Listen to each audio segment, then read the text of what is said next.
Did you say hill turtles? Hilly churls. churls. Hilly It's like churls. the little like. Mitch, have you still minions not played in- Genshin Impact yet? The equivalent of Downloaded it just to Mojave. say good. Look, I got to that first chick with the bow. I did her Amber. mission, and then that was it. Oh, Well, that's sounds like That's- 4 minutes. Yeah, Yeah, that's like it's like Look. 5 minutes into like you played 5 minutes of it. Like the first time I got to Leeway, like was basically like the intro scene to Breath of the Wild. Like Mondstadt was fine, but then like Leeway opened up and I was like, shit. holy shit. And then like I saw all the other little icons on the map and I'm like, I can't even see the map and this is massive. Yeah, Mitch played for 5 minutes and was like, well, that's enough for today. And I went to go play Call of Duty. Oh, for shame. I can't say anything. Like, let it die. I haven't played Genshin Impact in probably a week. Well, what's going on with you? Oh. Yeah. What's your excuse? Yeah. Well, so Let It Die is a tower of 40 floors, and I'm halfway up. So that there's an end in sight, whereas Genshin Impact feels more overwhelming. Yeah. Yeah, More it infinite. is. All right. Does anyone have any last minute questions or anything to add? Actually, you know, it's too late to add anything to the notes. But if you have anything you would like to, you need a second. Anything? Yeah. When's dinner? I just ate. Hamburger. Why does Michael look like BB-8? Yeah, where's Michael's camera? Yeah, I do need to get connected. Oh. There's There Michael. you go, Mike. Trying to find Match the puzzle to the titties. What? Verification, you're not a robot. I was trying to find the excerpt of that Phil Spencer interview talking about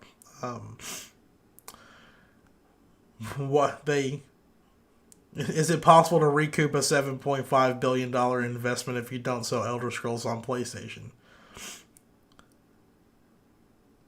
Oh, you're talking about that quote where he's like, the only way it makes sense if it goes exclusive or whatever, like all the titles or something like that. No, the deal was not done to take games away from another player base like that. Nowhere in the documentation that we put together was, how do we keep other players from playing these games? We want more people to be able to play these games, but not fewer people or to be able to go play games. But I'll also say in the model, I'm just answering directly the question that you had. When I think about where people are going to be playing and the number of devices that we had, and we had xCloud and PC and Game Pass and our console base, I don't have to go ship those games on any other platform other than the platforms that we support in order to kind of make the deal work for us. So he's saying, Yeah, see, I don't have to. That's like double talk. Yeah. Because the thing is, the last part of that statement, like, what was the point of making it? Yeah. Well, I'm going to change it to where everybody can see our beautiful little faces. As much as I love Elder Scrolls and Fallout, I'm not gonna sell out on Sony and get a Microsoft Xbox just to play those. Yep. I feel the same way. So it's coming from the guy who's going to buy. Yeah, but you're Microsoft. You say what? You're You're an Xbox guy, though. Yeah, no, I'm saying like in the sense of Oh, you're not console selling out exclusive video Microsoft to games. play God Yes. of War. I got you. Yeah. Now I'll play it over somebody's house, yeah, for the sake of the game, but I will not go out and get a console for exclusive games.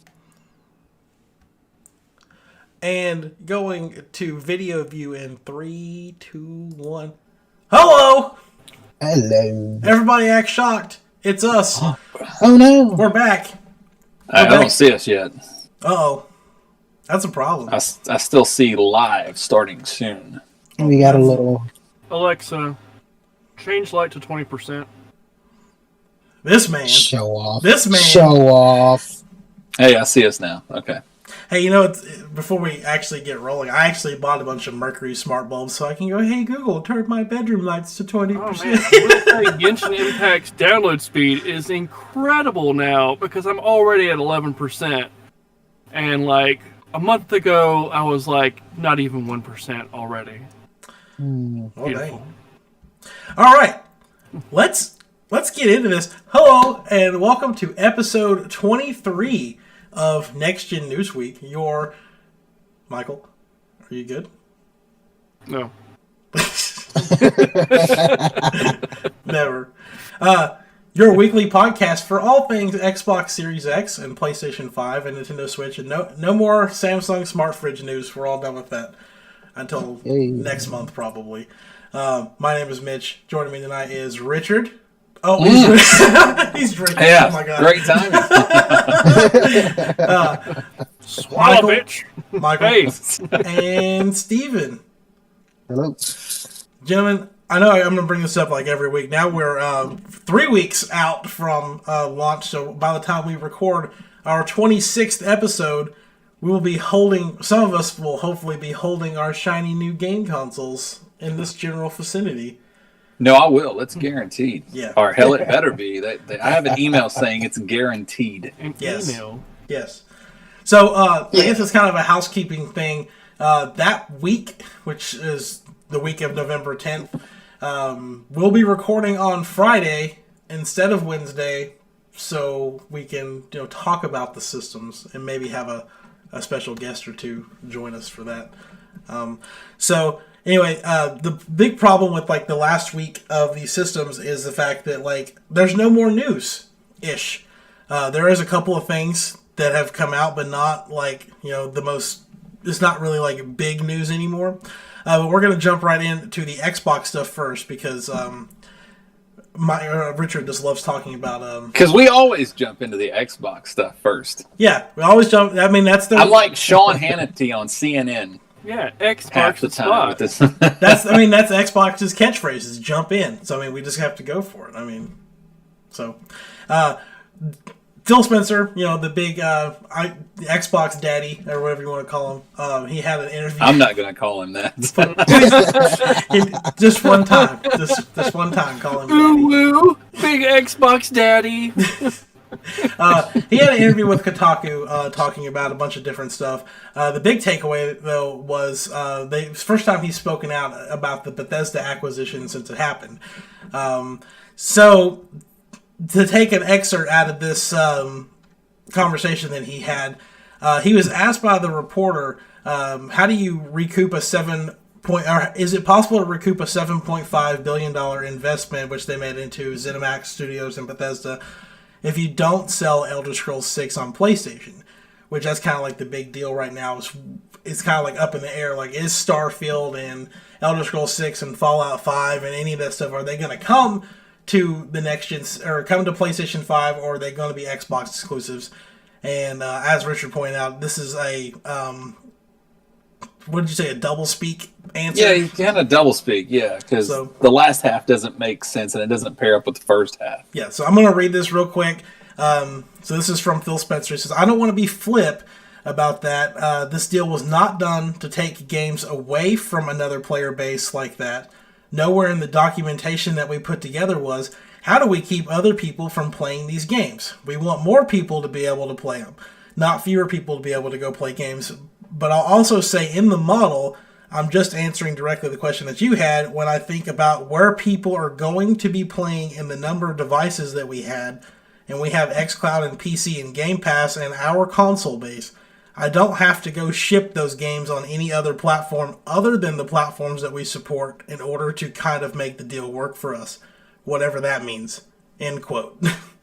So, there's a lot to make sense of this, but Richard, where are you at with this? I don't know, because the Elder Scrolls Online is already formatted and ready to go on the PS5 when it launches.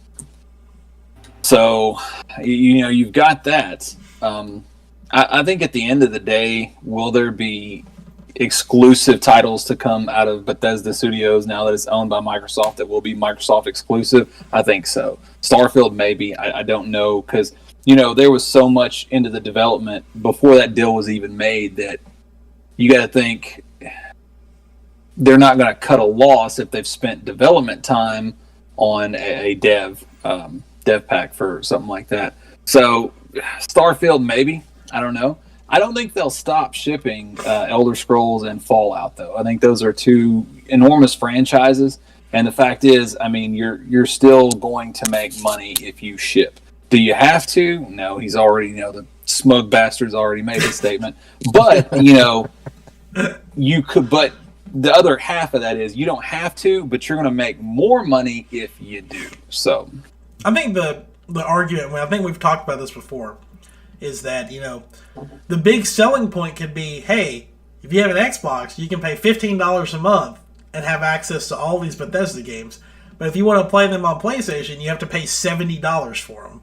Like, that should be like the big takeaway from that. Michael, do you have any sense to add into this?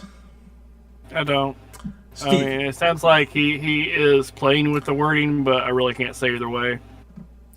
I think the another thing is someone else brought up that maybe he's kind of walking around the answer until after the consoles launch because he doesn't want the Series X to have a bad launch and have anything like be hindered because of this. So it may just be something that we will get an answer for like sometime in like January or something, or whenever we see Starfield for the first time, I guess. Steven, anything else to add?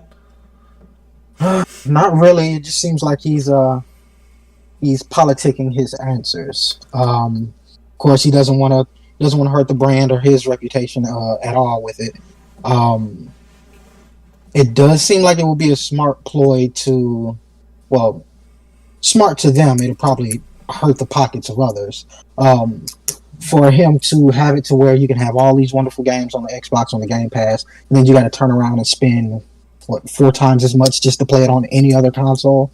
It seems like a smart business play, but at the same time, if you're looking at it from the long standstill, and then you've got the pandemic that you want to look into, and all these different factors and everything, is that really something that's going to help the Microsoft Corporation? I don't think so.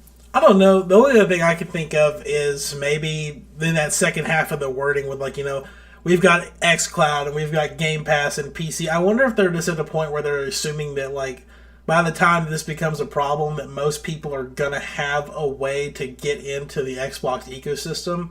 So there is a way to play these games, even if you don't play them on PlayStation. Because something I don't think we talked about last week also, but Xbox found a way to get around Apple's App Store problem by making a web-based version of Game Pass. So you don't have to go through the App Store to play the games anymore. You can just go straight from xCloud.com or whatever they end up calling it, and then just play it that way. And that way they don't have to pay Apple's dumb royalties or whatever the actual problem behind all that stuff is. But anyway, last little bit of Xbox news. Halo, the Master Chief Collection, great bundle of games, is getting 4K 120 support on the Series X, coming out the week after launch. I almost threw something back to Richard because he was drinking again, but I decided not to. Not Halo based. Not Halo. Yeah. There's really nothing else to say. They're also adding... Yeah. they're adding mouse and keyboard support and crossplay and cross progression and all the other bells and whistles that come along with anytime something goes crossplay and going to next gen. Steven, as the only big other Xbox person, are you playing Halo Master Chief Collection when you get an Xbox again, or that ship already sailed? Oh no, Halo always holds a special place in my heart, so there's no way. I try to at least play the games that they have at least once, even if I don't get to complete them, even if I don't get to play multiplayer with them. I am actually going to look into it and try to get it. So, oh my god.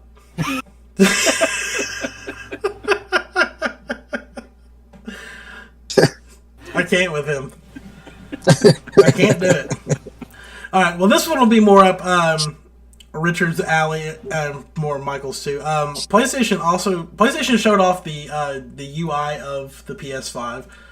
We haven't really spent a lot of time talking about this other than, like, I think it looks cool was what Richard said. So, Richard, they showed off, like, a lot of stuff, showed off, like, cards that you can access. They showed off that the PlayStation Store is actually integrated within the system and it's not its own separate app, so it's not going to run like crap anymore trying to get into the PlayStation Store. The ability to like hunt achievements, and it like loads you directly into like the game where you need to be to like hunt achievements and challenges. What was your takeaway from all that? I think the big thing is the seamlessness. Now, they've been pushing that ever since, it was switched over to the solid state drives with 0 load times. And I think that's just a carryover of that aspect of this next generation of gaming, is that you can go from the game and then practically seamlessly you go back to that, I don't know what they called it, the main bar or whatever. You can drag and drop your screen, you can fling it to other people, you can access the shop, you can access tutorial videos on how to get trophies. I don't know how I feel about that. It's kind of making things easy on people, but for the longest time, I've been saying that anybody can beat a game now. Games just, Dark Souls, stuff like that to the side, but games just aren't difficult like they used to be. When you think of like the first few generations of consoles, you may never beat any of those games. Here, and of course, there's a lot more effort that goes into the storytelling and stuff, so they want people to finish it. But, with the aspect of anybody can finish a game, not everybody can get that platinum. So I kind of like the integration of the trophy system going hand in hand with that seamlessness, because it may get people more involved with that aspect of it and, help people get more trophies and maybe get that platinum. Platinums are fun to get. They really are. But didn't they just go and actually tweak the entire trophy system on the PS4 to make it like, I thought they like they redid it to where there were challenges that were different or easier or harder to get now. I haven't looked at it yet. Somebody told me that the gamer scores are a lot higher than they used to be. I think it was something like, I don't know what the max like level or the leveling system is with like PlayStation stuff, but supposedly it expanded to like into the hundreds now instead of being kind of like locked around like, I think it was like 20 or 50 or something. And it's like, it's you get so many points for bronze and then so many points for silver and gold and the platinum, but then it's like they condense that score into like a 2-digit number as your gamer score. And I can't, maybe it was my nephew that was telling me about it, but with the overhaul, it's like a much larger number now. I just let it die, man. I haven't been thinking about looking at it. So I'll probably look at it tomorrow just to see what's changed. But I did hear it's changed, but not like extremely noticeably different. Just basically the way they tally the points. Chase in our chat says the max level now for the trophy system is 999. Wow. So get all the talk about somebody. Now I remember Chase's gamer score, I'm wanting to say was like 26 or 20. It was like mid 20s. I think. Know. Chase, let us know what your new score is now. Out of everybody on my friends list, I know he had the highest gamer score. And it sounds so crazy because but now it's gonna be like his is probably like in the 600s or something or higher. And it's like my gamer score on my Xbox, and I haven't even played on Xbox in like years, is still sitting at like 12,000 because their point system is different. I've got like 50 or 60 people on my friends list for my PlayStation, and I know that like out of everyone I have attached, I have the highest gamer score except for him. And I would look at his score and I'd be like, that bastard. And there's been so many times that I've actually thought about unfriending him just so I don't feel like second place every time I look at him. Richard's going but ham I on you, haven't. Dang. Something to strive for. We'll look at that. Yeah, there you go. Before I jump to anyone else, do you have anything else to add about the PlayStation UI or anything? I can't wait to mess with it. I mean, because I know it's seamless and you watch the video and it's jumping back and forth, but that's not going to compare to actually messing with it yourself. Yeah. Mm-hmm. And there's so many times, like my brother-in-law, we were playing Let It Die this morning, and we were in a group chat, and I'm sure there's probably a way where I can show him my screen now, but it's definitely not as easy as like, well, push this button, boom, it's there. So it's going to have its benefits for sure. Yeah. Jay said his score is at his trophy system level is at 360. See, I want to look at mine now. Oh, but 360 though, that's kind of cool. 360, yeah, Yeah. I mean, my PlayStation level's at a 1, so now I'm probably like at a point 360. Michael, any takeaways from the PS5 UI? I'm hoping with the changes, and I don't think we'll see it at launch. I'm thinking maybe like a year from now or so that we might get downloadable UIs like we have for the Android system. You know, you can download a completely separate UI. You know, if you like a certain feel, if you like cubes, you like the bubble system or whatever, you can do that. You have that option. I'm sure you can now, but you just have to crack your PlayStation. You could probably never take it online again. I mean, that's what I'm saying though. Like, I feel like that shouldn't be too hard to add with the new system. I don't know. Steven, anything to add? Not really. You know, I don't really know too much about interfaces on the Sony consoles. So my biggest thing with it is my phone's never going to charge because apparently there's still water in the port of it. The biggest thing for me is that like it can look however they want it to look, but I just need it to be snappy and work. Like I can't tell you how many times I could be like playing a game and I'll get like a party invite or something. I hit the PlayStation button to accept the party invite, and this is on a PS4 Pro, and it'll pull the dashboard thing up, and then it just freezes, and like it's not hit a button, join party, start talking, get back to game. It's sit there and think about it for, you know, and it may only be like 20 seconds, but that's the longest 20 seconds when you're playing a multiplayer match trying to get into a party or something. And as long as they just make it to where it just goes, it's more smooth, that's all I care about. They can do whatever else they want. They can make it look cool or ugly or whatever they want to do to it, as long as it, you know, as long as it works. Genshin Impact, we weren't talking about it, but I'm gonna throw it out here. I'm fully downloaded now, and it hasn't even been an hour. So nice. just there we go. They completely fixed that problem they were having. Anyway, do we just need to have a Genshin Impact talk? If you like looking up girls' skirts while they're climbing a mountain and while they pant and huss and whatever, download the game. But see, they kind of that should be an ad. Yeah. This episode is brought to you by the upskirts of chicks in Genshin Impact. Okay, all right. So that's pretty much all the news. You know, like I said, it's going to be kind of like news light for as we're going into the launch. But we do have some Halloween spooky events happening across gaming. Because we're 2 weeks out from October. From October. We're 2 weeks out from October. We're like a week or two out from Halloween. So everyone's starting to drop their Halloween events. So we're going to be talking about a couple of those. Richard, Red Dead Online's doing a Halloween pass.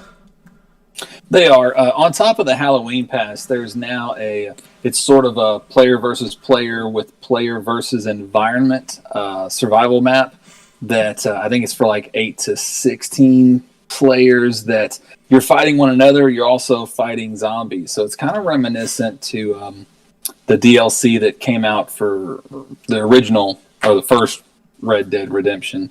I'm drawing a blank on the name of it. Undead Nightmare. Undead Nightmare, yeah. It's like Undead Nightmare, but it's just basically like a skirmish map that has zombies in it.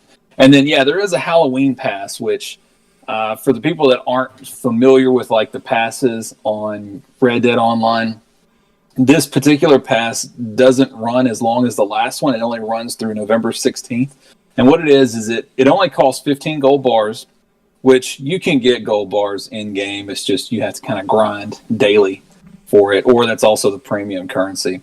For the 15 gold bars, though, there are 20 ranks, and it takes 1,500 experience points to get every single rank. And that doesn't increase based on rank. It's just every 1,500 experience points, you'll unlock the next rank. And every time you unlock a rank, you're going to get either something that's cosmetic, or you may get something beneficial for one of the jobs, the frontier roles that you can do. Like you may get a free load of mash or like some supply drops or something like that. I know one of the very last things that you unlock is it is possible with the Moonshiner rolls to have your own bar where your still is at, and there is a kind of a cosmetic. It makes it look like a gothic bar. Nice. So typically the passes are worth getting, even though it's premium currency, because the last one was 40 gold bars, but if you maxed out all your ranks, you ended up getting 40 gold bars back. So typically you get your gold back when you buy them.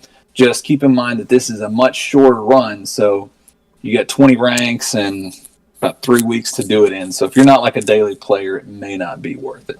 Yeah. But it's cool, and there's a lot of Halloween themed stuff. I saw a rifle that had like a black and purple butt with like a skull etching on it. So a lot of Halloween themed cosmetic stuff. Nothing that's like a pay to win. You're not going to get a gun that blows everybody away in one shot, but cool stuff if you're into it. Sweet. Michael, what's going on with your game, your Halloween spooky game? We got Animal Crossing has a fall update around October 1st. You got to see Jack. And if you miss that, you can always roll back your time. Like, you're still you have the major update, so you can still roll back and get started on that event. You can grow pumpkins now. They're kind of like growing the bushes. Take a couple days. They can grow in random colors. Leaf probably has the best prices for that. Like, it's 150 bells for one, or like 750 for 5.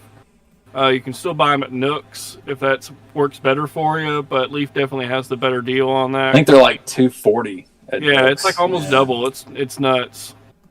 So definitely buy them from Leaf. I think we also got like there's some smaller, like all your major shooters are having some Halloween events too. Destiny, I believe even Anthem, Fortnite has Fortnitemares going on. So. Definitely don't focus all your attention on one game. Hop around and enjoy everything. Mm-hmm. Yeah, when I was making the notes, I didn't even see that. I forgot all about Fortnitemares coming back. That was actually I fell off the Fortnite train like a long time ago. But like Fortnitemares is actually a lot of fun. They add like the PvE zombies into the battle royale thing, and by killing them, you can get some extra you can get better guns and items and stuff like that. It's really fun. Did they have Freddy Krueger? No. No Freddy Krueger skin? No. No, at least not yet. That seems like a missed opportunity. I mean, I would think so. Yeah. Steven, before we get to you, I'm just going to quickly just do mine. Call of Duty Modern Warfare has the Haunting of Verdansk update that came out on Tuesday, which added zombies to their Battle Royale mode. And they're teasing a lot of stuff with like Black Ops Cold War zombies. And they've added, they took the stadium in the map and turned it into like Jigsaw's like little, I don't know what it's called, like Jigsaw from Saw, like his like little, I don't know what you call it. His little area where he tortures people. Like they turned the stadium into like that type of thing. They added a Jigsaw skin. So you can purchase that. It's just cosmetic, but you can run around as Jigsaw. You can run around as they added a Leatherface skin. So and you get like a ball peen hammer or something whenever you get him, so you can run around and beat people to death with the hammer. And the map for the Zombies Royale is at night, and so you can literally like creep through like the woods and stuff and just run up on people and also kill them like horror movie style if you wanted to. It's fantastic. I don't think I'm forgetting anything. Like Michael was saying, there's a lot of these games are doing cosmetics and stuff like that. But Steven's game is a single player game. So why don't you tell us about your Halloween pick? Halloween pick is Vampire. It's in I believe it's in the 1900s, 1800s. 1900s. And it's basically the main character. You can't even call him antagonist or protagonist because you can swing it either way. You can be good or evil. I like swinging both ways. Well, swing that fence then, man. But it's pretty much a choose your destiny type game. You can choose to be the bottom feeder of the vampires, killing animals, small animals like rats, to sustain your blood, or you can go all out against the um, humanity, as you would say. And he's basically looking for who put the curse on him, the curse of the vampire. It's kind of a twist from the normal way that I've known vampires. But it did say when I first started out the game that it's easier if you kill people. But if you want to take a what is the word? Pacifist. Pacifist route, the game's going to be harder for you. In which, if you like a challenge, then go for it. I haven't really gotten into it much yet. This is where he's discovering his powers. Like he just recently found out if he persists enough, he can get anyone to tell him the truth in that pub. But I'm probably going to play a little bit on stream tonight, and I'll probably be streaming that up until November 1st. So if the game persists that long. Nice. Steven, I don't Can know. I say something? Yeah, go ahead. I'm sorry. It's more than just if you take the pacifist role, it is it's extremely difficult to go that route. But it also changes the story. You're dealing with a game that has multiple endings. So, all I was gonna say is, Steven, I don't know what you did, but Nicole said that she's gonna mute you, whatever that means. Okay. I don't know what you did to her, but you made her mad. So we couldn't possibly go without talking about Halloween games, without talking about the biggest game I think that's taken Twitch and YouTube and personally my this whole last week of mine by storm, and that is talking about Phasmophobia again, because the game stresses me out so much, but it's just so fun, and I wish you guys would all. I know Steven tries to play it. His laptop just won't let him play it, but Richard, Michael, y'all definitely gotta try this game out at some point. It's so good. Oh, she said she was gonna mute you because she didn't want to hear spoilers about Vampire. Oh yeah. Makes sense. But yeah, it's so much fun, and our friend Ty, who big fan of the show. Hi Ty, if you're watching or listening. He found a way how to hack the game where you can play with more than 4 people, so you can get like 30 people in one server, and then just ghost hunt in this little bitty 3-bedroom house, and it's just ridiculous. Like, you don't need to have that many people, but it's just funny that you can do it.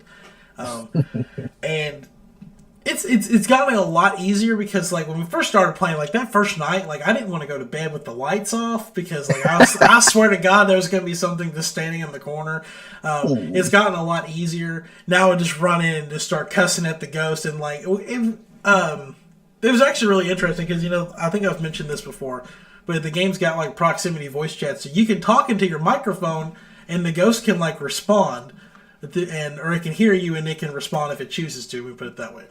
So it's playing, we had like 5 of us, and then we actually found a Ouija board, and so we're sitting there talking to it, and it asked us like where it was, and it said, like, it spelled out laundry room on the Ouija board. So we go in the laundry room, and then everyone else is still messing with it, but I get on the mic and I'm like, hey, can you give us a sign if you're here? And, like, I'm not kidding, like, all the lights started flickering, and I was like, oh shit. and then like 20 minutes later, my friend Ed, he's like the ghost hunting pro, and he's the first one that gets killed. So now it's like up to me, and it's up to Alex and our friend Alexis, and they're standing on the bus doing nothing, or watching cameras, and so now I'm having to go inside by myself, and I walk in the door, and then the ghost starts hunting me. So now I have to, like, run into a corner and hide and hope to God that the ghost doesn't find me in there and kill me. And it's fun. Like, it's all in fun. But the game is just like, it's so good, and like especially funny whenever you start cussing at the ghost, and next thing you know, like it kills the power in the whole house, and then it starts trying to kill you. Like it's just the dumb stuff like that. It's just really fun. But if you haven't played it, I highly recommend playing it. Or if you don't want to play because you're afraid of getting spooked out, watch someone else play it, because it's a great time, regardless if you're playing it or backseat gaming it. But yeah, you guys should, all of you should get it and play it. Like I said, I know Steven tries to whenever his laptop will let him, but hopefully we'll get it working tonight or something. Mm-hmm. But any other spooky games that you guys want to shout out to before we move on? Can't really think of anything. I mean, No Man's Sky has the Desolation update that was a couple months back.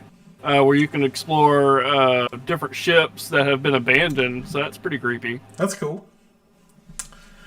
All right, well, honestly, that's kind of it, and we're gonna just do a wrap up. And actually, you know what? Let's do something different. Richard, you brought up a topic the other day because we were talking about Mario Kart Home or Mario Kart Live Home Circuit, and that was about brand the overpriced expansion. Brand loyalties. I think we can make a good tangent out of this one. So obviously we haven't talked about this like outside of like one like minor discussion a few days ago. Richard didn't know that Mario Kart Live Home Circuit came out, it's a $100 toy pretty much with a video game where you have like an RC kart, Mario Kart, and then you make the tracks in your living room. And Richard was not a fan of it. And no, it's way overpriced. That's the thing I can say about Nintendo overall. Just if anything is true about Nintendo, the terms "it's overpriced" rings true. Yeah. Pikmin 3 is not out yet, but you know what? It's overpriced. It's definitely overpriced. Wii U ports should not be $60. Anyway, Richard got on the point of talking about brand loyalty, and you want to tell everyone what you were talking about and then give everybody an idea about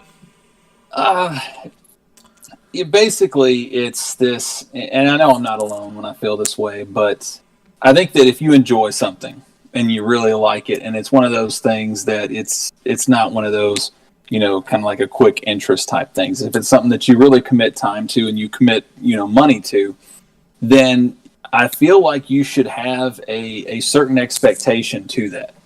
And I know there are people out there, I've heard comments and stuff like that, and I'm not specifically talking about Nintendo now, even though my opinion is that Nintendo's guilty of it, but this can be said for movies and a lot of other things, that, if they put something out and it's garbage, the idea is, well, even though this isn't great, we're going to have to put money into it because, that'll encourage them to make more stuff.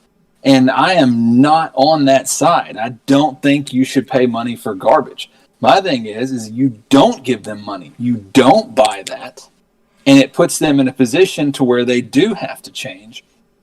And they should, to please their audience. Now, with Nintendo, I do understand that they make games for younger audiences. And that's fine. The majority of their, I'm not even going to say the majority. I want to say everything. I can't think of anything that Nintendo does that has any sort of intrigue to someone like me. And when I say someone like me, I'm the generation that was in kindergarten asking for the NES that Christmas when it came out because it was fantastic. So was the Super Nintendo. They had such a long run, and then at some point, I feel like it was about the time when Nintendo just told Squaresoft to F off, that they didn't need their polygon models and their Final Fantasy stuff, and you had like the birth of Sony. That Nintendo just they kind of fell off from that generation that gave them their start.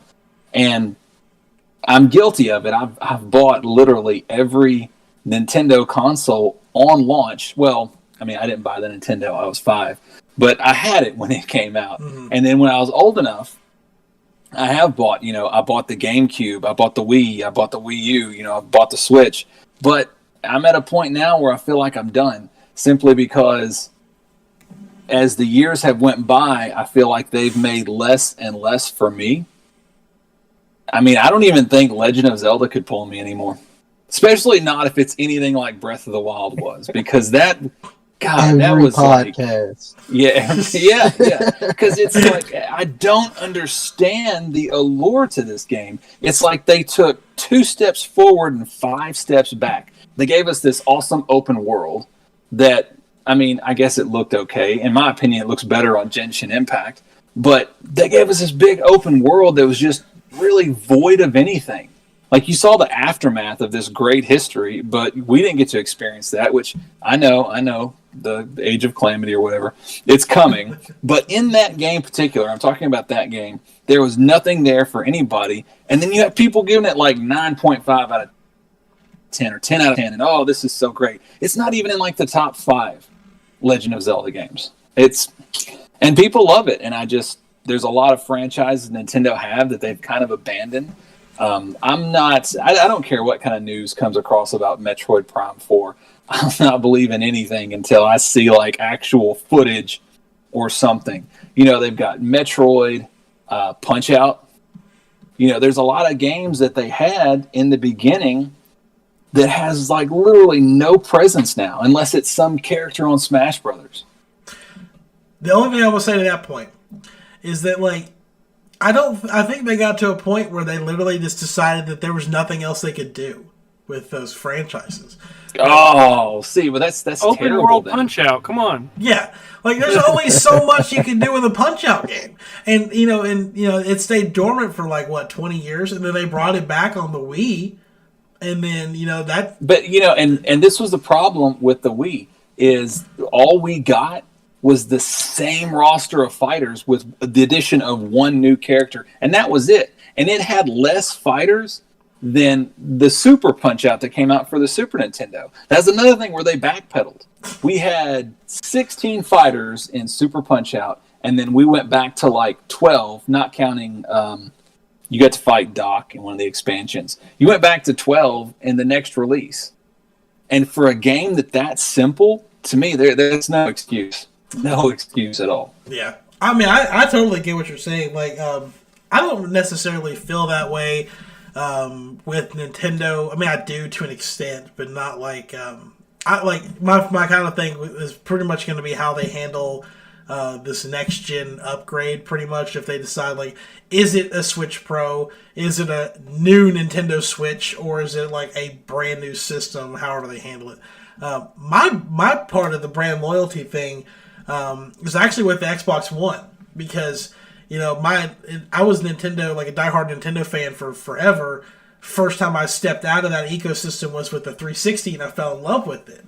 Then a couple years later, here comes the Xbox One. Xbox One, when it came out, it cost $100 more. It came with the camera that nobody wanted. And the system wasn't marketed as a gaming console. Like, it was marketed as all-in-one home entertainment app or box, where like you could snap your games to one side and snap ESPN or Hulu or whatever to the other side of it. Nobody asked for that, and I don't know. Like, as an Xbox fan, like I was like, I'm gonna buy an Xbox because that's where all my games and my friends are at, but like at the same time, you feel let down, and I would not probably be buying an Xbox if Don Matrick was still the head of Xbox in 2020, like, because that man had the complete like ass backwards direction that Phil's trying to head the way that he's trying to head Xbox into, where they're more open for everyone type of things besides the Bethesda stuff. I was about to say, yeah, it sounds like they're really open for everybody with the opening of this podcast. They were pioneering crossplay for the longest time, like, and they still are.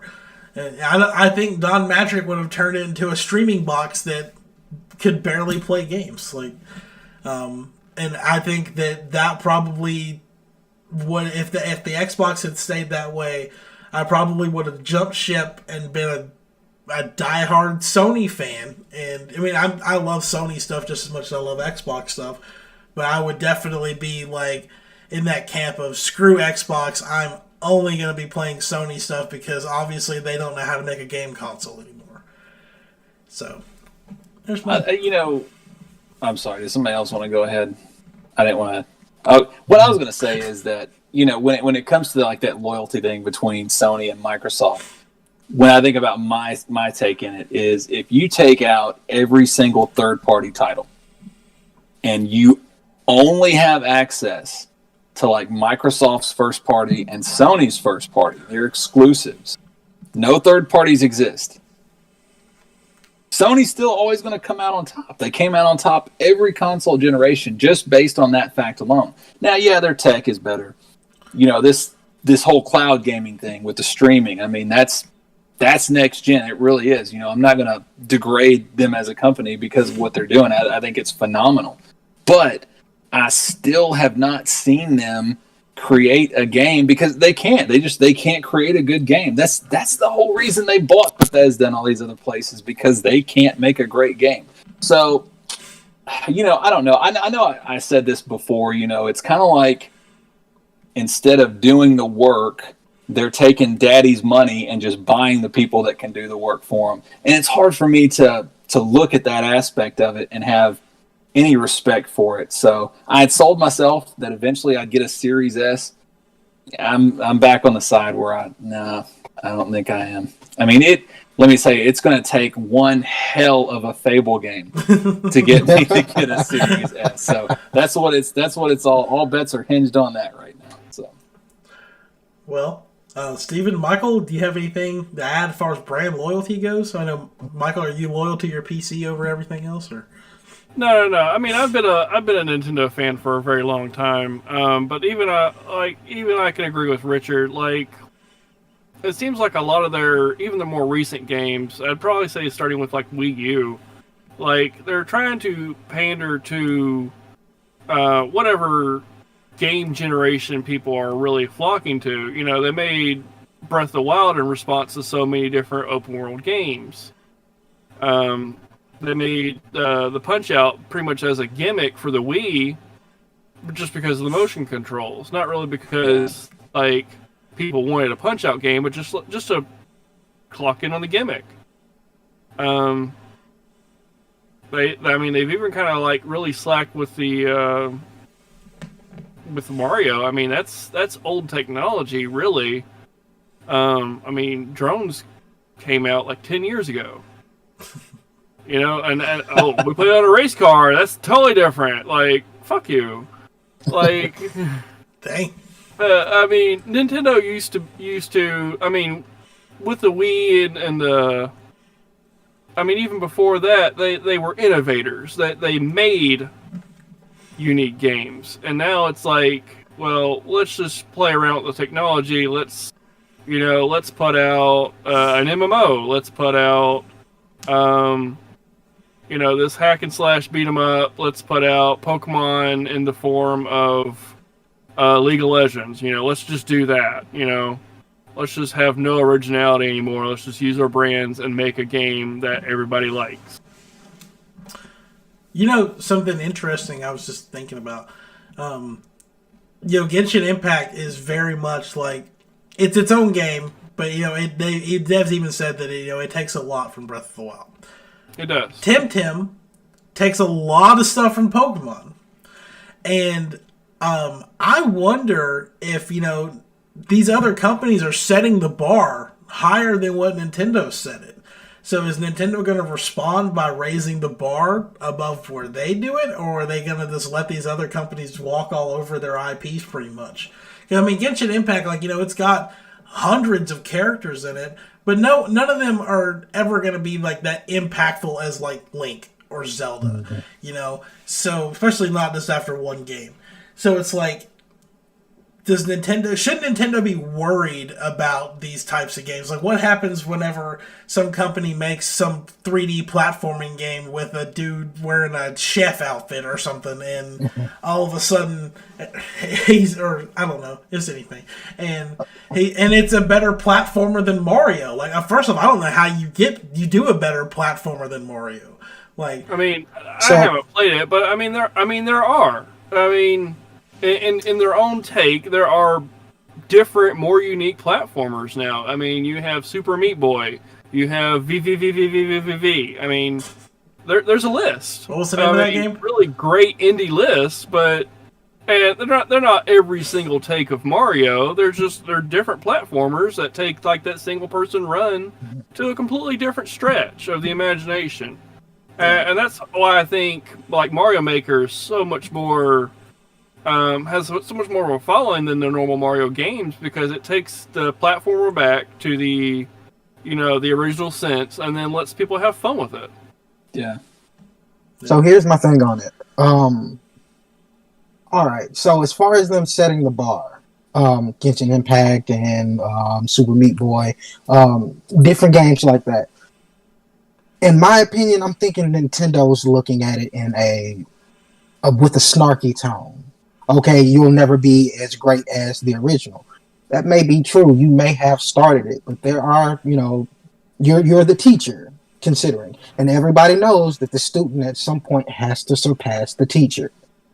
And ultimately, if any console or any game making studio doesn't take that into effect, it's going to end up being their downfall. Because if someone makes something that's truly remarkable, no matter how much they've taken from the original blueprint of a different game, if it's truly remarkable, people are going to start shifting to what they're doing. They're going to start losing sales, and ultimately they're going to be forced with the ultimatum of coming out with something that's new and innovative, of raising the bar, or that brand is going to die off. That's just how I think it's going to work.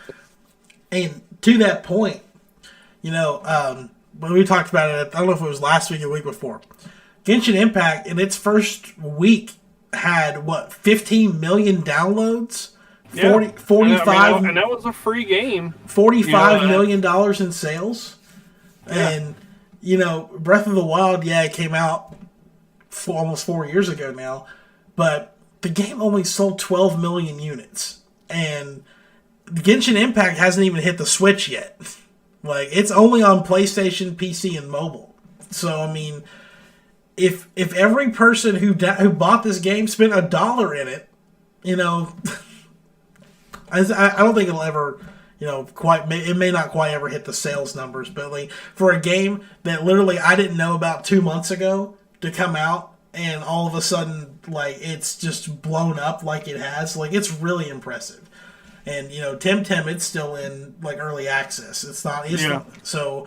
When it comes out, it's already going to be $20 cheaper than Pokemon Sword and Shield are.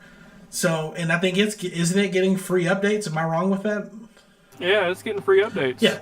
So, I mean, Pokemon, like they dropped a $60 game last year, and $40 DLC across this year. So, I mean, I don't know. It's going to be interesting, and in a way, you could technically say Phasmophobia is like Luigi's Mansion, but like better. The only thing it's missing is a vacuum cleaner. It's like some hardcore Luigi's Mansion. When I'm at work and I'm telling people Luigi to shit his pants. when I'm at work and I'm telling people about Phaz, I'm like, okay, imagine 4-player first-person Luigi's Mansion, but it's rated M, and they're like, oh, that sounds fun. You can see Luigi's dick. I'm in. Hey, look, there are ghosts running around in there that are not wearing pants, and it's really terrifying. Like, there's one of them, this tall dude, just covering his junk with one hand, but if you catch him from the back, he's just mooning you. Like, it's bad. Like, I don't know why they thought that was just the way that they were going to put it. I've got pictures of people like Alex or whoever we're playing, and we'll snap photos of the ghosts and send it to each other, and, like, I just got a picture of just a bare ass one day. Like, it was just this little bitty scrawny, I don't know if it was a guy or a girl, a little scrawny. I saw you sent that to the group, didn't you? Yeah. Little scrawny. Like little Hank scrawny. Hill ass? Yeah. Little Hank Hill butt. God, it was so funny. Between that and, what was it? I think I put it in there, but it was someone playing the game in VR, and like he put the camera right up against the dude's face, and when he snapped the photo, his eyeball shot out. You act like you haven't seen it, so I'm going to have to send it. Yeah, I've not seen that. Oh my gosh. I laughed about that for probably 30 minutes the other day. Anyway, okay, so that's pretty much it on that little. That was a nice tangent. We did that for 20 minutes. I'm glad. Yeah. Filled the episode out. So let's go ahead and getting into our wrap up segment. I thought Michael just went to bed. No, Your lights just cut off. I didn't see anything. Weird. Yep. Yeah. Anyways, Steven, what games are you playing this week? Definitely going to be Vampire. A whole bunch of Genshin Impacts. And I think I'm going to go ahead and start up Elder Scrolls Online and see what's going on with that. I opted out of looking at any gameplay on it or any types of spoilers. I just want to get into it and kind of learn from the ground up. I'll tell you what, real quick. I've made it this entire, year or however long without seeing any Cyberpunk 2077 gameplay or story or anything. And I only have to wait another month, and I finally get to play this game. And I'm It's got Keanu Reeves in it. Yeah, Sorry. I mean, I know.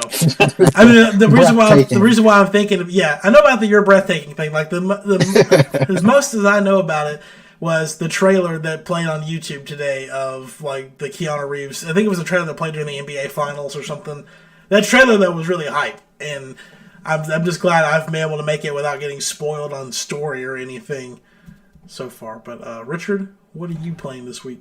Yeah, I hope the audiences treat that game well, because I do have a fear about Cyberpunk, because I do think that a big part of that hype comes from The Witcher 3, and if there's anything that's not Witcher 3, it's Cyberpunk. I know you've not seen any gameplay footage, but when you're driving a vehicle, it looks just like Grand Theft Auto 5. And I think it's going to have a different feel. It definitely has a different look, and I hope that they don't go in judging it from a Witcher 3 perspective. But what I'm playing, Let It Die. It's got me pulled. It's all I play. I've stopped playing Genshin Impact. I've stopped playing everything. It's a 40-floor tower that you've got to get to the top of, and it's literally every floor is like a living nightmare. It's like stuff that you see off Nightmare on Elm Street. There's blood just caked on the walls. There's people running after you with chainsaws. It's crazy, and there's so many different items. You get blueprints to upgrade different weapons, like crazy weapons, like a buzzsaw with a spike on it. Just nice, insane stuff, and it's so bloody, it's so gory. But just the concept, with Uncle Death, it's kind of like you're on this show that's like half snuff film. And what's weird is, the game's old. It came out 3 or 4 years ago. And when it was released, it had mediocre ratings. Nobody liked it. But then out of nowhere, it's it's 6 million downloads now. And apparently, I don't know, my brother-in-law was telling me that the Grasshopper, I can't think of the developer, it's a Suda51 game. They released some image on the social media platforms of Uncle Death, which is the Hispanic Death Grim Reaper guy. And it's hard to say where he was, but there was a bunch of moving boxes around him. So it was really vague. We don't know if that's if they're, Let It Die is making the jump over to the next gen consoles, probably, or if maybe there's going to be a Let It Die 2, because I know that they said the Grasshopper Studio, I don't know, it's Grasshopper something. There's 2 games in development, one we know of and one we don't know of. So there's some speculation that the one, of course, the game we know of is the it's the one that I don't think you've ever played, but you like the protagonist, the Travis Touchdown or what? No More Heroes. Oh yeah. No More Heroes 3. That's one of their games in development, and they got another one that nobody knows about. So maybe it'll be Let It Die 2. So maybe. That would be awesome. But yeah, Let It Die 2. That's where I'm at. Michael? Just Genshin Impact. I've lost all urge to play anything else. I've got several different battle passes in other different games that are going to waste, and it's just Genshin Impact right now. I feel that because I played the the Black Ops Cold War beta at the beginning of the week, but that ended Tuesday. Been like, I'm not kidding. I've played like, I'm talking. I get off work at like 10 o'clock. I'm home at 10:30. Ed and everyone else is like, hey, get on Phasmophobia, and we're up till like 5:30 in the morning every single night playing this damn game. And I'm loving it. I love it so much. It's such a game you got to play with other people. We did play Among Us for a little bit because Ed had never played it before, so I showed him how to play that. And Among Us is fun. Among Us is very fun. And I started playing Rocket League with them. I've never played Rocket League other than like maybe one game. I think I bought it on my Switch. I played it like 2 games. Like, this is fun, and I never played it again. But it's free now. It's gone free to play, so we can get down to the Epic Game Store. And I played about 6 matches before we started recording, and I'm actually not bad at it. So, car soccer for the win. But let's go ahead and get some socials plugged in and hop on out of here. Michael. Well, you didn't ask Steven what he was playing. He said Steven, he's important. he said he was playing. I asked him first. Wait, did you? Yeah, I asked Steven first. Spooky, spooky, spooky. He's clapping, It's but like you we're in can't a hear him. different universe right now. Mike, do you remember the segment where he asked Steven what he was playing? I mean, I know Steven told us what he was playing, but I don't remember us Well, asking yeah, but him. that was when he was talking about. Yeah, Look, I'm exactly. sorry, I don't know what the hell I'm talking Me and about. Richard are in one universe, y'all are in another. Yeah, Steven, tell them what you're playing again this week. Playing Genshin, I am going to be playing Vampire, and what else did I say I was playing? oh, he did, didn't he? Damn, Pay attention. I don't know where I was. Like, I have nothing going on. Yeah. What else did you say? God, what else did you... I guess it was probably Call of Duty? I don't know. No. Call of Duty doesn't even hit the list because I play that religiously already, so there's no point to keep repeating that every week. I don't know what... Maybe it was just where he was talking about Vampire in the Halloween segment. It just all kind of melted together. Yeah, probably so. Maybe. That's got to be it. Yeah. So anyway, Michael. Sorry. Plug some socials, and yeah, we'll start with you. Okay.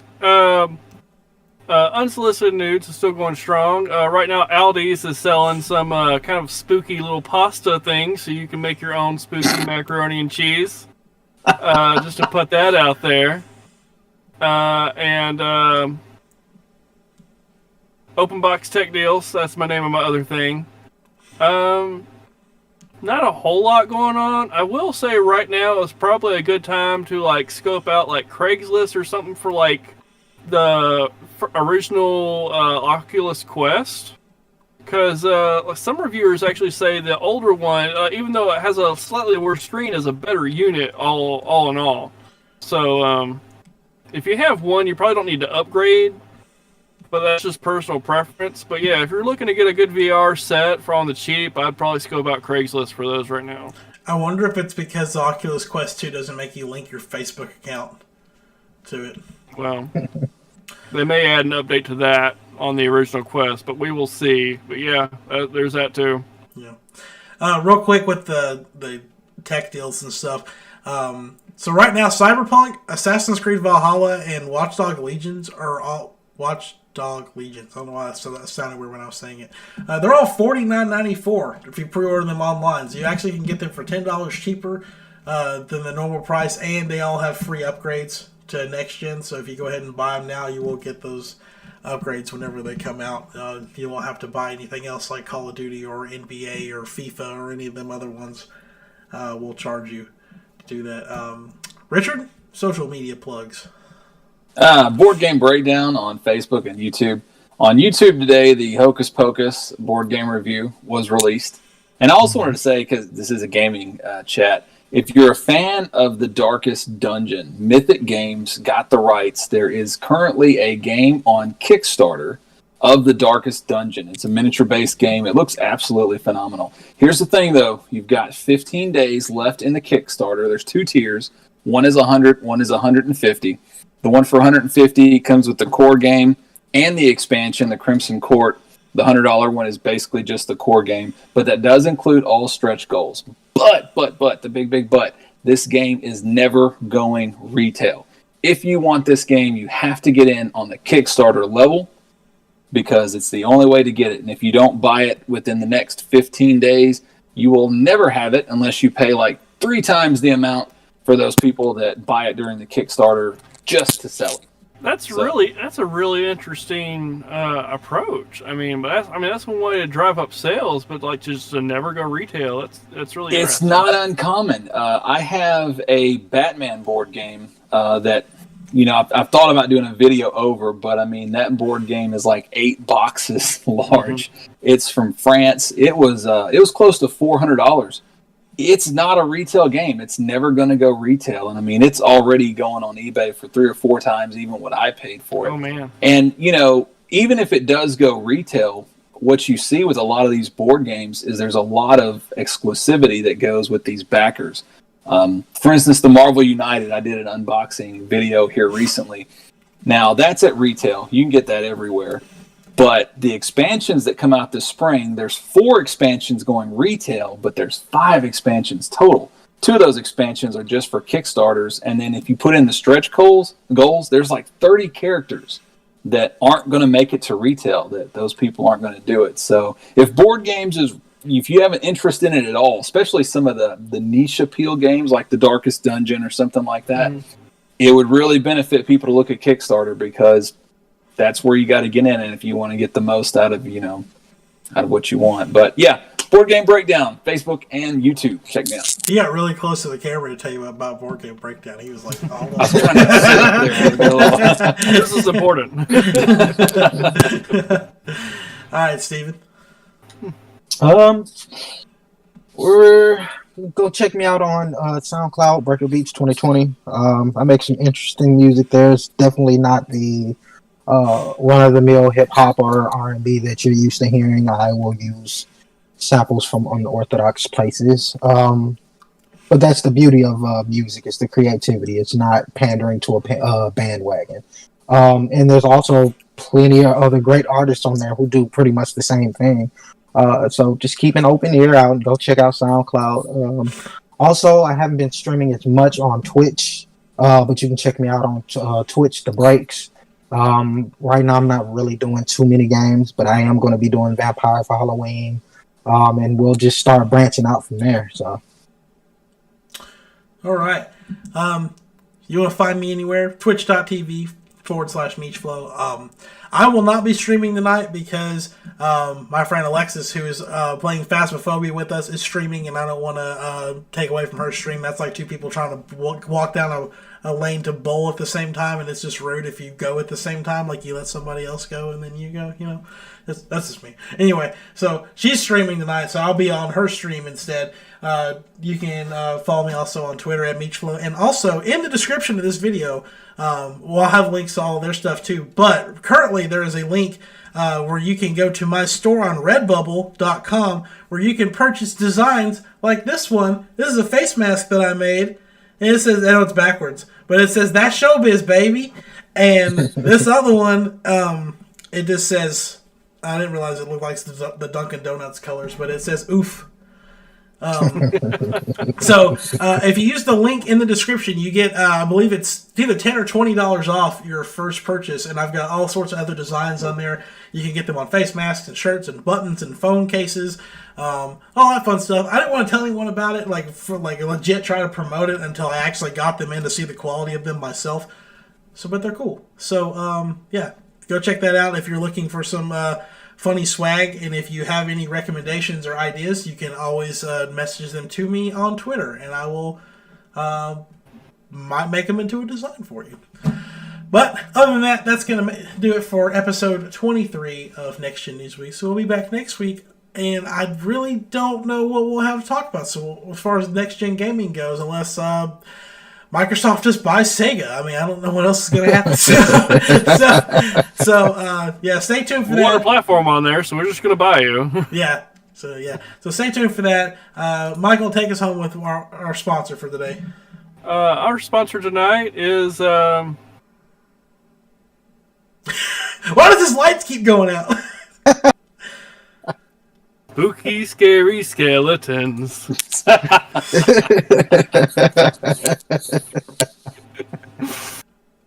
All right. A piece of work.